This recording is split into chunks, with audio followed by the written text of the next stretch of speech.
नमस्कार। तो आज हम बात करने वाले हैं हेल्थ केयर सेक्टर के एक नए आईपीओ के बारे में।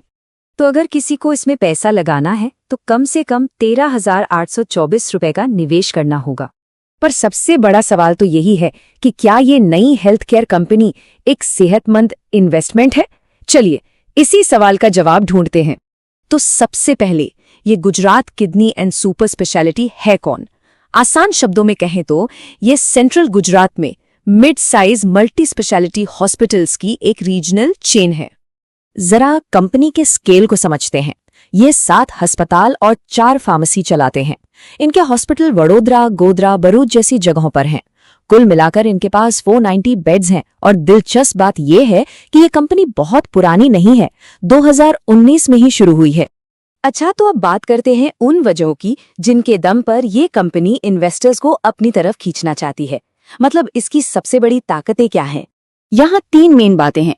पहली, रीनल साइंसेज और यूरोलॉजी जैसी खास तरह की देखभाल पर इनका जबरदस्त फोकस है। दूसरी चीज है इनका एसेट लाइट बिजनेस मॉडल। और तीसरा ये कि ये अच्छे डॉक्टरों और नर्सों को अपने साथ जोड़ने और बनाए रखने में कामयाब रहे हैं। अब ये एसेट लाइट मॉडल क्या भला है? इसे समझना बड़ा मजेदार है। इसको ऐसे समझिए कि आप खुद का होटल बनाने और उसे चलाने के बजाय एयरबीएनबी के एक सुपर होस्ट हैं।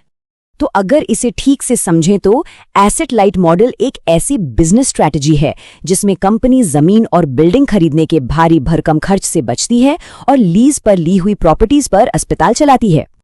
अब बात करते हैं उनके उस दावे की कि वो अच्छे प्रोफेशनल्स को रोक कर रखते हैं। और सच कहूं तो आंकड़े काफी दमदार लगते हैं।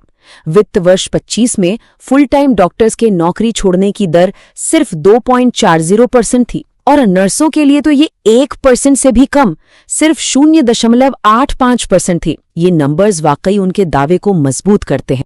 लेकिन जैसा हर निवेश में होता है, सिक्के का दूसरा पहलू भी है, मतलब रिस्क।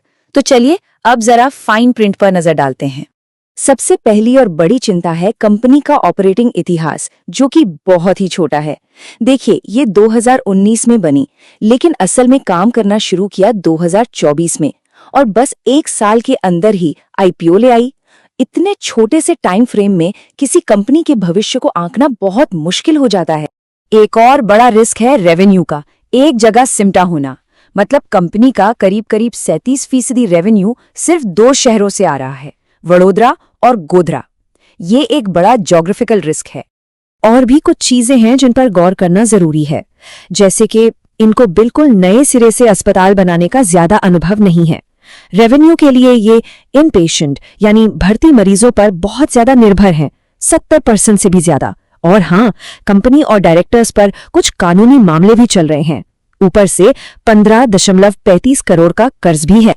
तो अब आते हैं सबसे जरूरी सवाल पर। क्या ये सारे नंबर, ये सारे आंकड़े कंपनी की ग्रोथ स्टोरी को सपोर्ट करते हैं?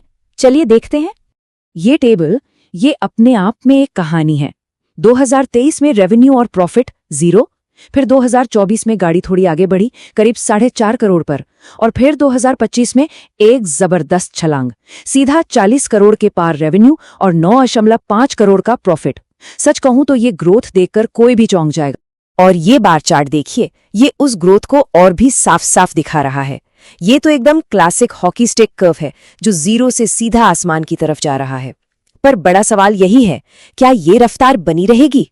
तो ठीक है, हमने अच्छी बातें भी देख ली और रिस्क भी समझ लिए। अब वक्त है फाइनल डायग्नोसिस का, यानी सारे सबूतों को एक साथ तोलने का। तो तस्वीर बिल्कुल साफ है ना?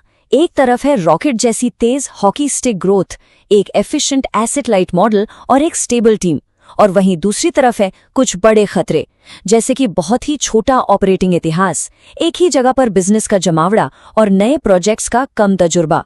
तो आखिर में हम इस एक सवाल पर आकर रुकते हैं। गुजरात किडनी के लिए ये जो विस्फोटक ग्रोथ है, क्या ये उसे भविष्य का एक बड़ा खिलाड़ी बनाएगी, या फिर ये सिर्फ एक बहुत बड़ा जोखिम भरा दाव है? सोचने वाली बात है।